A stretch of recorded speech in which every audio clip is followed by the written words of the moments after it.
So, you want to know about the humans?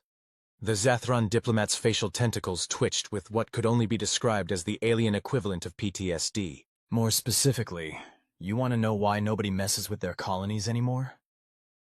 The young journalist's recording appendage quivered with excitement. Fresh out of the Galactic Academy of Information Sciences, they had no idea what they were getting themselves into. Yes, the historical archives are surprisingly sparse on details about humanity's rise to power. There are just a lot of redacted files and warning labels. Warning labels? The diplomat's chromatophores flickered between deep purple and anxious green. Stars above, they still haven't removed those? It's been 3 centuries since the incident. The incident?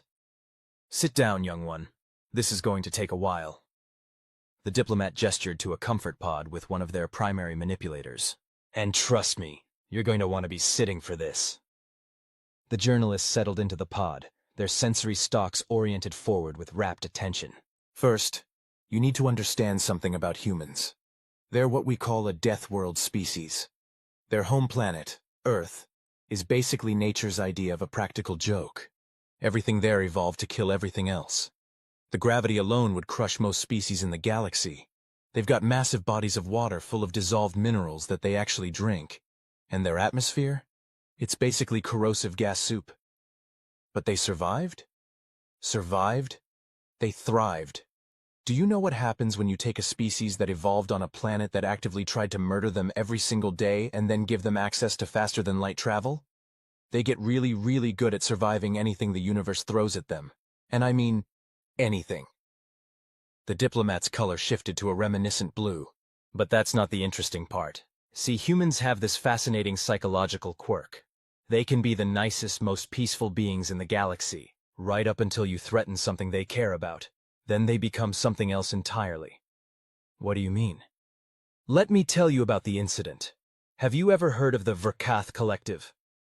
The journalist's appendages twitched in confusion. No, I don't believe so. Exactly. The diplomat's color darkened. Nobody has, because we don't talk about them anymore. They're the reason for all those warning labels you mentioned. What did they do? The better question is, what didn't they do? The Volkov were convinced they were the pinnacle of evolution. They had a nasty habit of uplifting other species by force, basically rewiring their brains to serve the collective. They'd been doing it for millennia before humans showed up on the galactic stage. The diplomat paused, their chromatophores pulsing with remembered anxiety. The humans, being new to the galactic community, had only established a handful of colonies. The Volkov saw them as easy targets. They didn't bother researching human history or psychology. They just went for it. They attacked a human colony? Worse, they attacked a human colony that had just established its first school. The diplomat's color drained to a pale yellow. You have to understand, humans have this thing about their young. They're pathologically protective of children, not just their own species' children. Any children. There are documented cases of humans rushing into burning buildings to save alien younglings they'd never even met before. The journalist's recording appendage trembled. What happened? The Volkov's first attack was initially successful. They managed to capture about 30 human children before anyone knew what was happening. They started their uplift process immediately. The diplomat's voice dropped to a whisper. That was their first mistake. Their second mistake was sending a message to Earth, demanding the surrender of all human colonies in exchange for not uplifting the rest of humanity. And then? Have you ever heard the human phrase, fuck around and find out? The journalist's translation matrix struggled with the idiom for a moment before providing context. Oh, indeed. What happened next is largely classified, but I can tell you this. It took the humans exactly 72 standard hours to completely dismantle the entire Volkov collective. Not just their military, everything. Their government, their infrastructure, their whole civilization. Gone. But how? The Volkov were an ancient civilization with technology far beyond human capabilities at the time. The diplomat's color shifted to a dark, knowing purple. That's the thing about humans. They're creative when they're angry. And they get very, very angry when you hurt their children. They figured out how to turn the Volkov's own uplift technology against them. Rewired it somehow. Nobody knows exactly what they did.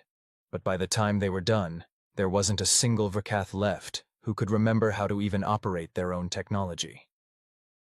They didn't kill them? No. That's the really terrifying part. They could have. Easily. But instead they did something far more devastating. They reduced one of the most advanced civilizations in the galaxy to a pre-industrial state, scattered them across dozens of worlds with no way to contact each other, and then... The diplomats' chromatophores flickered with dark amusement. They submitted a formal complaint to the Galactic Council about unsafe childcare practices in Verkath space. The journalists' sensory stalks went rigid. They what? Oh, it gets better. They also demanded that all former Verkath territories be placed under human protection, for the safety and well-being of any remaining children in the affected systems. The Council approved it unanimously. Nobody dared to vote against it. Have you ever seen the entire Galactic Council agree on anything unanimously before? No. There's a reason for that. What happened to the children they took? All rescued, completely unharmed. The humans had some of their best scientists working around the clock to reverse the uplift process. They succeeded, of course. Humans tend to do that when they're motivated. And by motivated, I mean apocalyptically angry. The diplomat's color settled into a thoughtful gray. But here's the really interesting part. After it was all over, after they dismantled an entire ancient civilization in 3 days, do you know what the humans did? What? They started an intergalactic children's protection agency. Used all the resources they'd seized from the Verkath to fund it. These days, it's the most respected humanitarian organization in the galaxy. They help children of all species, provide education, medical care, everything. They turned their revenge into something constructive. That's also very... human. The journalist was quiet for a long moment, their recording appendage completely still. So that's why nobody interferes with human colonies anymore? That's part of it. The other part is what happened after. See, humans have this thing called the internet. It's like a primitive version of our neural networks. They used it to vote on what to rename all the former Verkath worlds.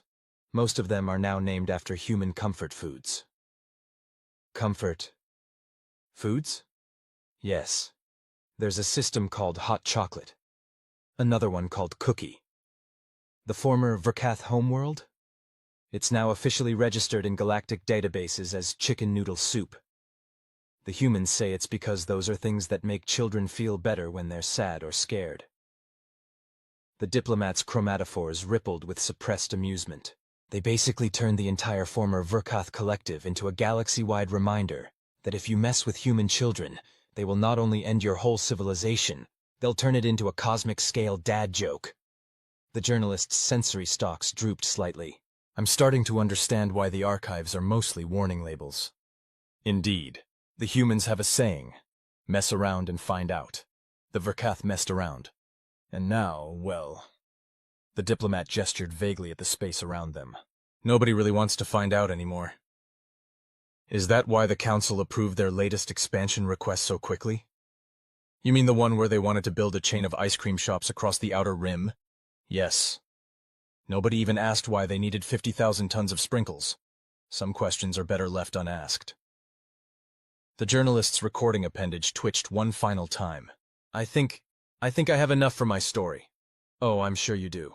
The diplomat's color shifted to a gentle, advisory pink. Just remember to include the standard disclaimer about not threatening human children. And maybe add a note about their ice cream shops.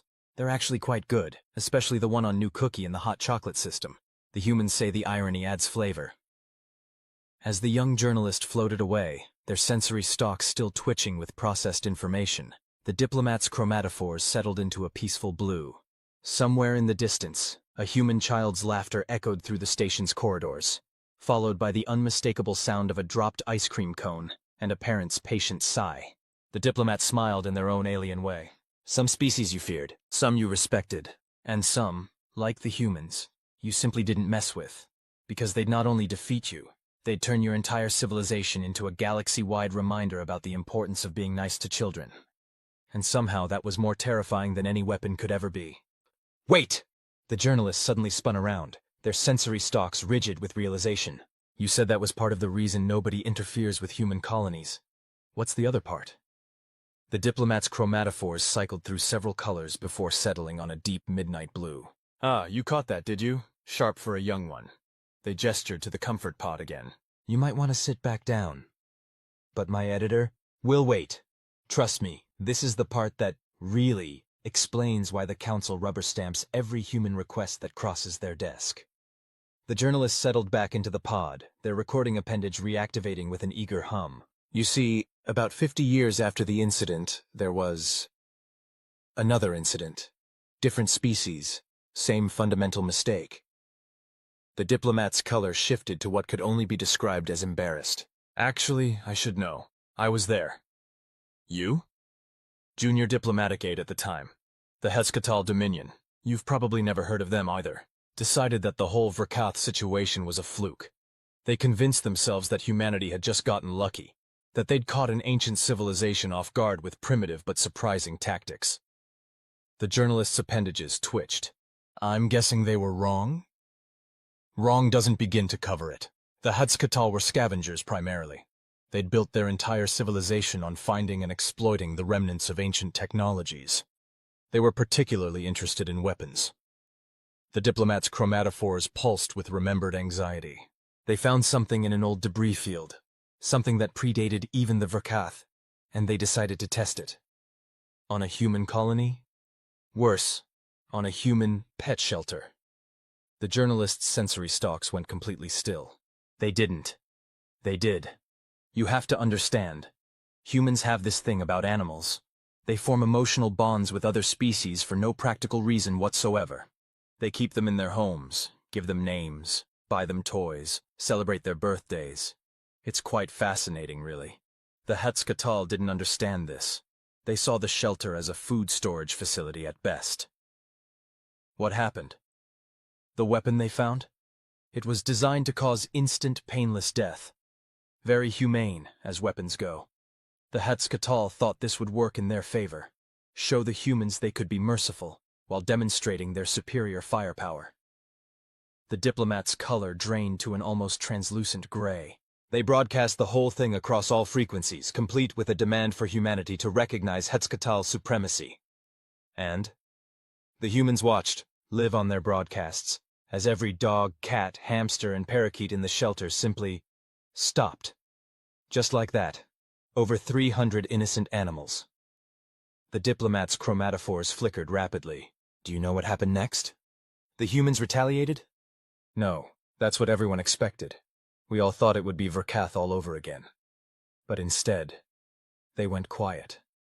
Completely quiet. For 3 days, there wasn't a single transmission from any human world or colony. The Hescatal started celebrating, thinking they'd shocked humanity into submission. The diplomat's color darkened. Then on the 4th day, every single human pet owner in the galaxy, and let me tell you, that's a lot of humans, filed individual lawsuits against the Hescatal Dominion for emotional damages, veterinary costs, and lost companionship. Lawsuits? Billions of them. All properly filed, all following exact Galactic Council procedures. Do you have any idea what that many lawsuits does to a bureaucratic system? The Council's legal computers actually crashed. Twice. And while everyone was dealing with that chaos, human engineers had been busy. What did they do?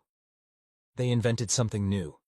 Something that had never existed before in the history of the galaxy. They called it a universal translator for non-sapient species. The diplomat's chromatophores swirled with a mix of awe and residual terror. Within a week, every surviving pet in human space could effectively communicate with their owners, and with the Galactic Council. What? Oh yes, the council chamber was flooded with testimony from dogs explaining how good boys they were, cats demanding reparations for emotional distress, and parakeets filing friend of the court briefs. All of it admissible under council law because the translation technology was certified as accurate. The diplomat's color shifted to an amused violet. Do you know how hard it is to argue against a crying golden retriever's impact statement? But that's brilliant? Terrifying? Both? Yes. The Hescatal didn't stand a chance. The council ruled in favor of the pets. All of them. The reparations bankrupted the entire Dominion. But that wasn't even the worst part. What was the worst part? The humans then argued that since their pets were now legally recognized as sentient individuals with standing before the council, they were entitled to property rights, including the right to inherit. Care to guess who most humans list as their beneficiaries? The journalist's recording appendage trembled. Their pets? Exactly. Overnight, roughly 40% of all human-owned assets in the galaxy became legally controlled by cats.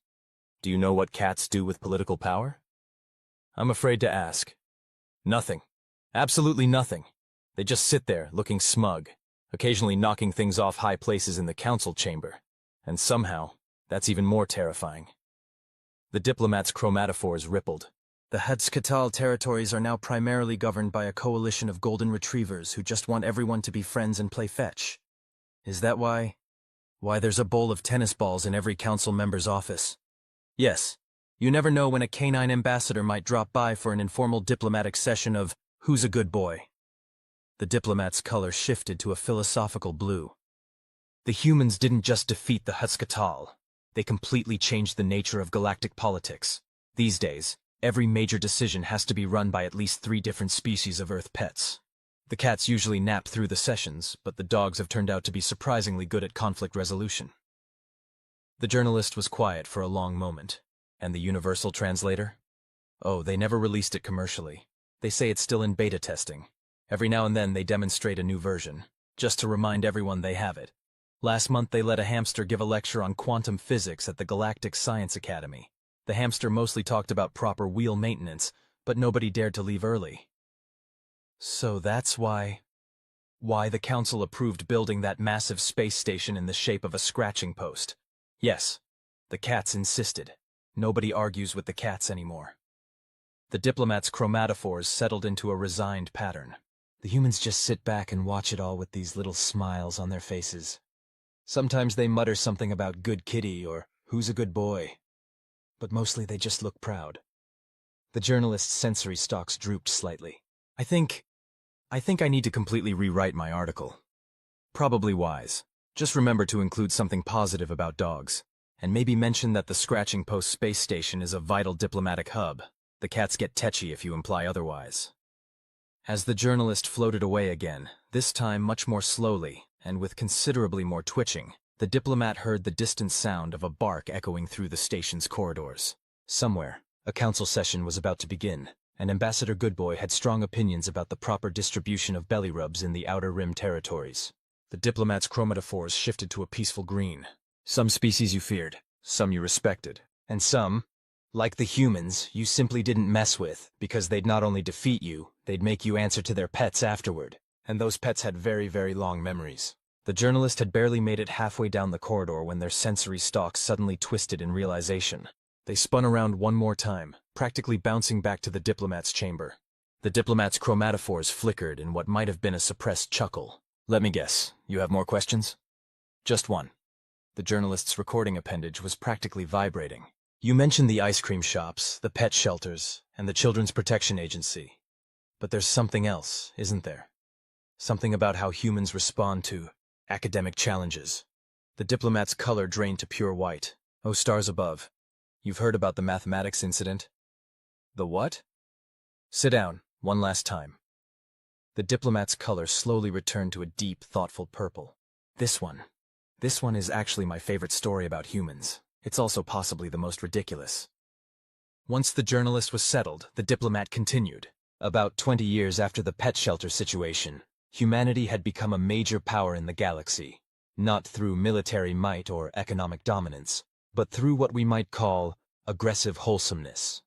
They'd basically transformed galactic society with ice cream shops, universal pet translators, and an absolutely unshakable dedication to child welfare. That doesn't sound ridiculous. Wait for it. You see, there was another species, the KXulari. Brilliant mathematicians, all of them. They'd solved some of the galaxy's most complex theoretical problems, but they had an attitude about it. How so?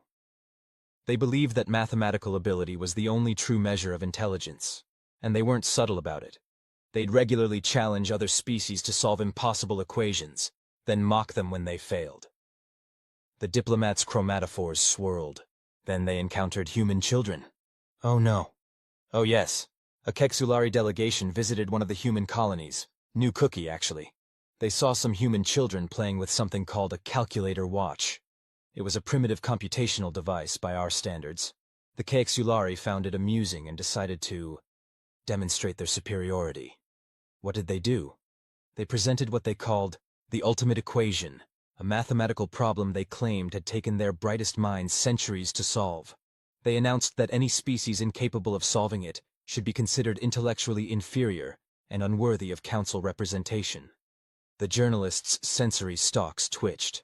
How did the humans respond? That's the beautiful part. They didn't, at first. Instead, a human child looked at the equation and said, and I quote, "Hey, this looks like my homework." Their homework? Apparently, humans make their children solve mathematical problems as a form of education. But here's the thing. They turn it into games. They have something called math rap battles and equation memes. They make mathematics fun. The diplomat's color shifted to bewildered azure. The Kexulari didn't know how to process this information. What happened next? The humans organized what they called a Math Olympics Junior Division. They invited young representatives from every species in the galaxy.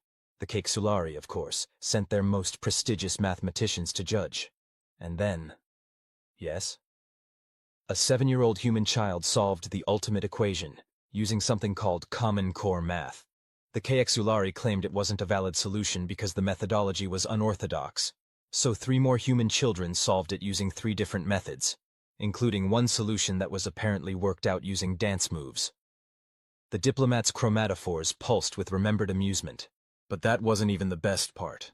The best part was when a human teenager showed up and proved that the ultimate equation could be solved using something called TikTok math. What's TikTok math? TikTok. Nobody knows. Not even the humans can explain it. But it works. The proof was verified by every computational system in the galaxy. The Kexulari demanded to know how humans had achieved this level of mathematical understanding.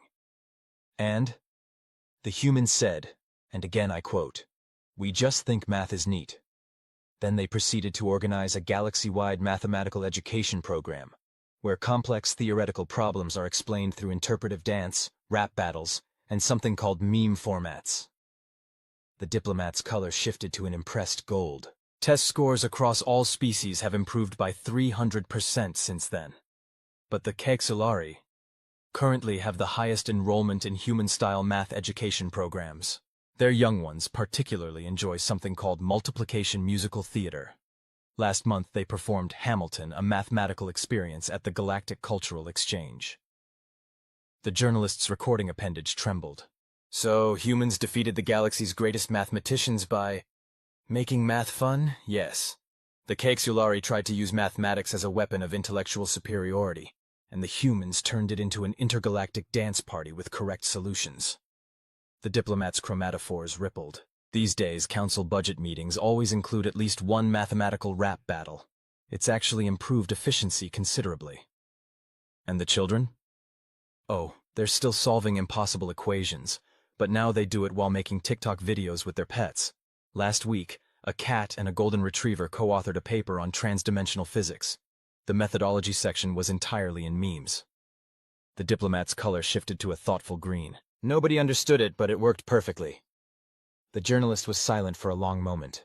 I don't even know how to write this story anymore. Just remember the key points. Don't threaten human children. Don't harm their pets, and never, ever challenge them to make something educational and fun. The diplomat's chromatophores settled into an amused pattern. Because they will succeed, and the galaxy will never be the same. As the journalist finally left, their sensory stalks thoroughly overwhelmed, the distant sound of a mathematical rap battle echoed through the station's corridors. Somewhere, a cat was explaining quantum entanglement through interpretive dance while a dog provided the beatboxing. The diplomat's color shifted to a serene blue. Some species you feared, some you respected, and some, like the humans, you simply didn't mess with, because they'd not only prove you wrong, they'd make you enjoy learning how wrong you were. And somehow that was the most unstoppable force in the galaxy. The journalist had made it halfway to the station's transit hub when their communicator chimed with a message from their editor. After reading it, they found themselves drifting back to the diplomat's chamber one final time. The diplomat's chromatophores performed what could only be described as an eye roll. Your editor didn't believe you, did they? They said, and I quote, "There's no way a species could take over the galaxy with ice cream, pets, and math tutorials." Ah, the diplomat's color shifted to a knowing indigo. Then you definitely need to hear about the restaurant incident. There's more. There's always more with humans. That's lesson 1 of galactic diplomacy. The diplomat gestured to the comfort pod. This one's actually quite recent, only about 5 years ago. The journalists settled in, their recording appendage humming back to life. Have you heard of the Gizatari dominance? No? Well, they were a species that believed in the superiority of their cuisine. They didn't just believe it, they made it their entire cultural identity. They had laws requiring other species to acknowledge the supremacy of Gizatari cooking. That seems extreme. It was. They'd actually started several minor wars over negative restaurant reviews. The diplomat's chromatophores flickered with remembered exasperation. Then they encountered human food bloggers. Oh no. Oh yes. The humans have this fascinating cultural practice where they not only eat food, they document it. They take pictures of it, write about it, make videos about it. They have entire entertainment networks dedicated to cooking competitions. The diplomat's color shifted to amused violet. The Gizatari saw this and thought they'd found kindred spirits. They invited a group of human food critics to their homeworld. I'm guessing it didn't go well? It went exactly as well as inviting brutally honest food critics to a society that starts wars over culinary criticism could go. The diplomat's chromatophores rippled. One human wrote, and I still have this memorized, "The signature dish tastes like someone described salt to a rock and the rock got it wrong." They didn't.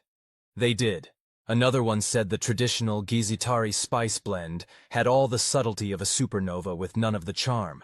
But the killing blow came from a human child food blogger who specialized in reviewing kids' menus. They wrote, "My little brother's mud pies have better texture, and he's not even real."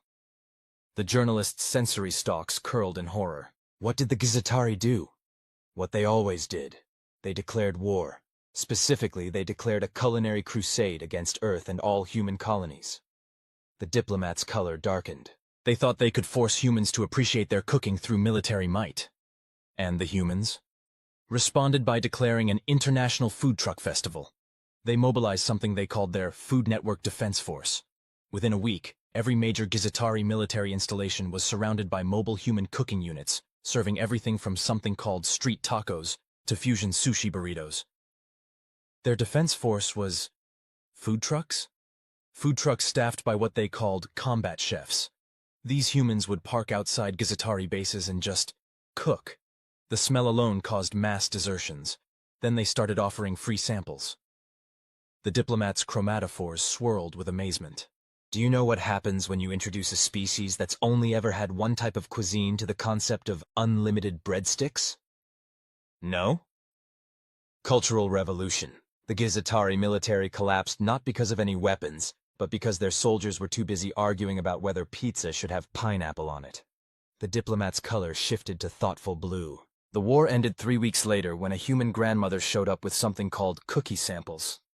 A grandmother ended a war? Several human grandmothers, actually. They formed something called the Intergalactic Grandma Coalition for Peace Through Baking. They showed up at the Gizatari High Command with plates of cookies and started doing what human grandmothers apparently do best, insisting everyone was too thin and needed to eat more. The diplomat's chromatophores flickered with suppressed laughter. The Gizatari Supreme Commander surrendered after trying something called a snickerdoodle. The peace treaty was negotiated over what humans call a potluck dinner. But what happened to the Gizatari? These days, they run the most successful chain of fusion restaurants in the galaxy. Turns out, when you combine Gizatari precision cooking techniques with human culinary creativity, you get something extraordinary. Their quantum physics pastry division recently created a dessert that exists in multiple flavor states simultaneously until you observe it. The journalist's recording appendage trembled. And the grandmothers? Oh, they formed a permanent diplomatic corps. The Grandma Brigade now handles some of the most delicate negotiations in galactic politics. Nobody can say no to a human grandmother offering fresh-baked cookies and gentle guilt about not calling home often enough. The diplomat's color shifted to warm amber. Last month they prevented an interstellar war by organizing a baking contest. Both sides forgot what they were fighting about somewhere between the pie tasting and the cookie decoration workshop. So humans conquered the Gizatari with food trucks and grandmothers, yes. The Gizatari didn't just surrender. They joined humanity's culinary revolution. These days, their most prestigious military academy is a cooking school. The diplomats' chromatophores rippled. The final exam involves creating a dish that can bring peace to a conflict zone. Last year's winning entry was something called Transdimensional Comfort Mac and Cheese. The journalist was quiet for a moment. My editor's really not going to believe any of this. Just tell them to visit the new fusion restaurant on level 47. The one run by the former Gizatari war general who now specializes in combining Earth comfort food with quantum gastronomy. Try the Schrodinger's cake. It's simultaneously the best and worst dessert you've ever had until you taste it. As the journalist finally departed, thoroughly overwhelmed by the story of how humanity had conquered yet another aggressive species through aggressively wholesome means, the diplomat heard the distant sound of a food truck's bell. Somewhere on the station, a human grandmother was probably offering cookies to a group of diplomats while gently asking them why they couldn't just get along like good children. The diplomats' chromatophores settled into a contented pattern. Some species you feared, some you respected, and some, like the humans, you simply didn't mess with, because they'd not only defeat you, they'd make you join their potluck dinner afterward, and their grandmothers would insist you take home leftovers. The end.